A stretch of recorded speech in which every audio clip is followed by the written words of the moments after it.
देखिए इसका नाम है पाथ ऑफ प्रोजेक्टाइल, यानी यहाँ पर हम लोग प्रूव करना है कि path of projectile is a parabolic motion. अब यहाँ पर इस बात को याद रखना है कि जो पैराबोलिक पाथ होता है, जैसे कि मैंने यहाँ पर एक एक्स एक्सिस ले लिया, एक वाई एक्सिस ले लिया, और ये इसका ओरिजिन है। इसको हम लोग पॉइंट ऑफ प्रोजेक्शन भी कहेंगे। यहाँ से एक ऑब्जेक्ट ऐसे जा कर के इधर पर गिरा, तो यहाँ पर जो इसकी वेलोसिटी है उसको हम लोग यू कहते हैं। इस यू के साथ यहाँ पर जो एंगल बन रहा है वो थीटा है। इधर बनेगा तो इसको हम लोग यू एक्स कहेंगे, इस तरफ बनेगा तो इसको हम लोग यू वाई कहेंगे। यहाँ पर बताया था कि अगर पूरे प्रोजेक्टाइल पर ध्यान दिया जाए तो जो हमारा यू एक्स होगा, यानी कि यू का कॉस थीटा, ये हमेशा कांस्टेंट रहेगा, ये कभी बदलेगा नहीं, जैसा है वैसे रहेगा, क्योंकि ग्रेविटी का इस पर कोई असर नहीं होता। और जब ये यहाँ से हट करके आफ्टर टाइम टी यहाँ पर पहुँचेगा तो उस समय पर इसकी वेलोसिटी u से v हो जाएगी। अब ये बन जाएगा vx और ये बन जाएगा vy। हाईएस्ट पॉइंट पे आकर के vy 0 होगा। ऐसा इसलिए है क्योंकि यहाँ पर ऑब्जेक्ट इसके ऊपर नहीं जाता है, इसी पर रहता है, ठीक, और इसके बाद फिर नीचे आ जाता है, तो इस जगह पर जो वेलोसिटी है वो vx के बराबर होगी, ठीक। तो ये तो पूरा प्रोजेक्टाइल के हिसाब से। जब हम लोग यहाँ पे पैराबोलिक पाथ प्रूव करेंगे तो आपको यहाँ पर रेंज निकालनी है दोनों तरीके की। दो तरीके की रेंज कैसे होती है, एक होती है जिसको हम लोग यहाँ पर कहते हैं हॉरिजॉन्टल रेंज, और एक होती है जिसको हम लोग यहाँ पर कहते हैं वर्टिकल रेंज। ये दो टाइप की रेंज होती है, हॉरिजॉन्टल रेंज और वर्टिकल रेंज। हॉरिजॉन्टल रेंज जो होती है वो यू एक्स की वजह से होगी, और जो वर्टिकल रेंज होती है वो यू वाई की वजह से होगी, ठीक है। तो यू एक्स तो चेंज होता नहीं है, चेंज होना है यू वाई। तो सबसे पहले आप हॉरिजॉन्टल रेंज निकालिए। तो इसके लिए आपको क्या करना है, हम लोग जानते हैं कि स्पीड इज इक्वल टू हो जाता है डिस्टेंस अपॉन टाइम। तो यहाँ पे आप लिखेंगे distance is equal to speed into time. Distance के लिए आप यहाँ पे x यूज़ कर सकते हैं क्योंकि हॉरिजॉन्टली x चलना है। स्पीड के लिए आप यू एक्स यूज़ कर सकते हैं, टाइम को t रहने दीजिए।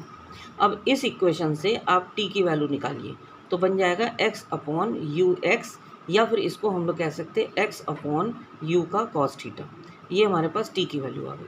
अब इसके बाद सेकेंड इक्वेशन ले लीजिए, मतलब आपको अब वर्टिकल रेंज निकालनी है। उसके लिए आप s is equal to u t plus का 1/2 AT स्क्वायर का यूज़ करेंगे। तो यहाँ पर हो जाएगा जाकर के y is equal to u y into t minus का 1/2 g इंटू टी का स्क्वायर, ठीक। तो इस हिसाब से हो जाएगा y is equal to u y की जगह पे आप लिख लीजिए u का साइन थीटा, t की जगह पे आपको ये वाली इक्वेशन यहाँ पे t जगह पे प्रूव रखनी पड़ेगी।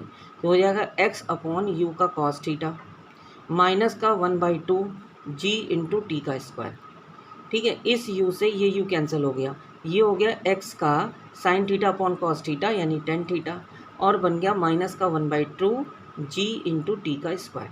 तो y का एक इक्वेशन ये आपको यहाँ पे क्लियर हो गया। अभी तो हमको t की भी वैल्यू यहाँ पे पुट करनी है, तो यही वैल्यू आप t के लिए भी कर सकते हैं। नेक्स्ट पेज पर देखते हैं। तो नेक्स्ट पेज पे अगर आपको t की वैल्यू प्रूव करनी है तो हम लोग यहाँ पर ये करेंगे कि जैसे अभी इक्वेशन हमारे पास आई है y is equal to x tan theta minus का 1/2 g इंटू टी स्क्वायर, तो t की वैल्यू हम लोग यहाँ पर पुट कर लेते हैं, यानी y is equal to x का टेन थीटा माइनस का आपका मिलेगा जा कर के इस जगह पर माइनस का 1/2 G T square, 1/2 G T का स्क्वायर। तो ये एक्स टेन थीटा को ऐसे रख दो आप, और माइनस का 1/2 को ऐसे रख दीजिए, जी ऐसे रख दीजिए। टी की जगह पे अभी जो ये इक्वेशन निकाली x upon you cos theta, ये यहाँ पे लिख दीजिए। तो x square upon u square cos square theta. हम लोग टी की वैल्यू एक साथ भी रख सकते थे, लेकिन यहाँ पे मैंने स्टेप करके बताया। तो एक्स टेन थीटा माइनस का 1/2 g x square upon u square cos square theta, और ये वाई की वैल्यू है। तो ये इक्वेशन हमारी पैराबोलिक इक्वेशन है। मैथ कहती है कि y is equal to b x square एक पैराबोलिक इक्वेशन होती है। क्यों? क्योंकि इसमें सबसे पहली बात तो ये है कि दो वेरिएबल होते हैं, टू वेरिएबल्स, क्योंकि टू वेरिएबल्स में एक x है और दूसरा y है, ये दो वेरिएबल हैं। और दो वेरिएबल में खास बात यह है कि जो वन वेरिएबल है, एक वेरिएबल होगा, ये वेरिएबल लीनियर है। लीनियर का मतलब हो गया कि पावर x होगी, देखिए y की पावर x है। और सेकंड जो वेरिएबल है, ये वेरिएबल क्वाड्रेटिक है, क्योंकि इसकी पावर जो है वो 2 है। तो इस वजह से एक की पावर x हो गई, मतलब एक की पावर 2 हो गई, एक की पावर 1 हो गई। तो ये हमारा हो गया जा करके एक क्वाड्रेटिक, एक लीनियर, और 2 वेरिएबल हो गए।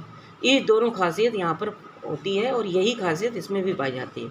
इसलिए path of projectile parabolic motion होता है। ठीक है।